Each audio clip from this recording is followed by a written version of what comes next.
देखिए मेरे भाइयों, अगर आप रेलवे की तैयारी करते हैं तो रेलवे में क्या क्या पोस्ट होता है इसके बारे में आपको जानना बहुत इम्पोर्टेंट है।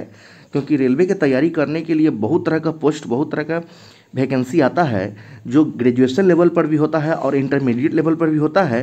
तो हम इस वीडियो में जानेंगे कि ग्रेजुएशन लेवल पर कौन कौन सा वैकेंसी होता है। तो देखिए, एक होता है एनटीपीसी। तो एनटीपीसी में होता है क्लर्क पोस्ट होता है, गुड्स गार्ड पोस्ट होता है, स्टेशन मास्टर पोस्ट होता है।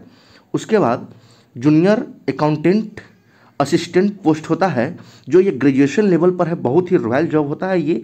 एनटीपीसी का अगर आपका कोई भी जॉब हो गया, ये इंटरमीडिएट नहीं, ग्रेजुएशन लेवल वाला, तो ग्रेजुएशन लेवल वाला अगर आपका हो जाता है तो इसका सैलरी आपका जो है 60,000 रुपया से स्टार्ट होता है, जो बहुत ही अच्छा आरामदायक जॉब है और सैलरी भी बहुत ही स्मार्ट है।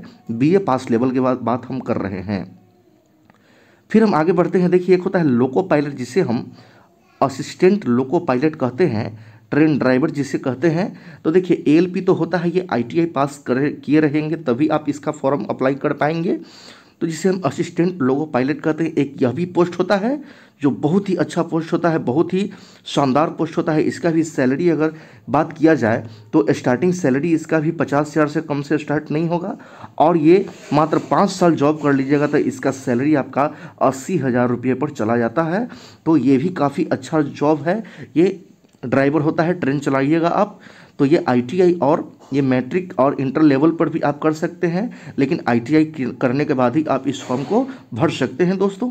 फिर देखिए ग्रुप डी। तो ग्रुप डी तो जानते ही हैं आप क्या, कि ये मैट्रिक लेवल पर ये परीक्षा होता है। तो इसमें पोस्ट होता है ट्रैक मेंटेनेंस हेल्पर, उसके बाद होता है पोर्टल, फिर है हॉस्पिटल अटेंडेंट जिसे हम कहते हैं।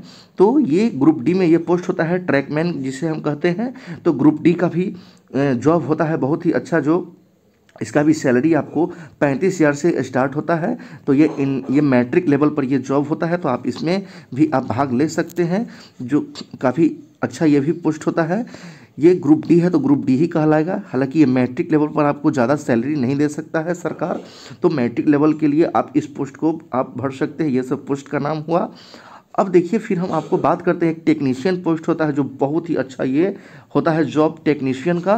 तो टेक्नीशियन में आप इंटरमीडिएट ही केवल पास है लेकिन साइंस से किए हुए हैं तो आप इस फॉर्म को भर सकते हैं। और आईटीआई वाला तो भर ही सकता है, लेकिन आईटीआई इसमें अनिवार्य नहीं है टेक्नीशियन में। तो टेक्नीशियन का भी सैलरी काफ़ी स्मार्ट रहता है। इसमें भी आपको कम से कम 35,000 से 40,000 के बीच में सैलरी स्टार्ट करेगा, और इसमें कोई ज़्यादा मेहनत वाला काम नहीं है, बस केवल सिग्नल को देखना होता है। ये ग्रुप डी जैसा इसमें काम नहीं करवाता है दोस्तों।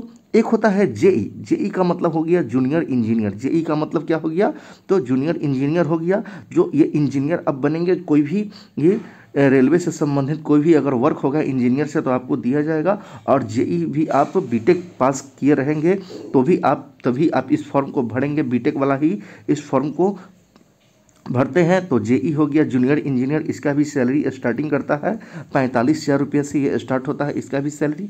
एक होता है आरपीएफ।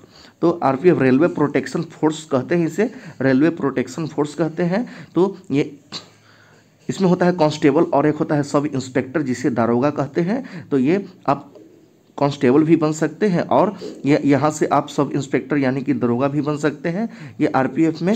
तो ये भी बहुत ही अच्छा जॉब होता है, यहाँ पर आप दरोगा कहला सकते हैं।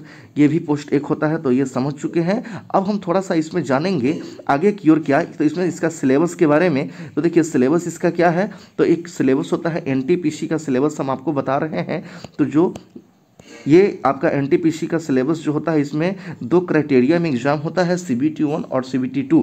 सीबीटी का मतलब हो गया कंप्यूटर बेस्ड टेस्ट होता है, जिसमें आपका मैथ्स, रीजनिंग और जीएस से प्रश्न पूछा जाता है।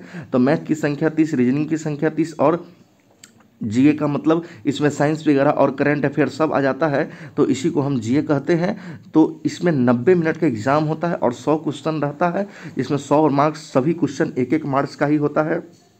तो इसमें निगेटिव मार्किंग भी होता है, 1/3 निगेटिव मार्किंग भी रहता है इसमें साथियों।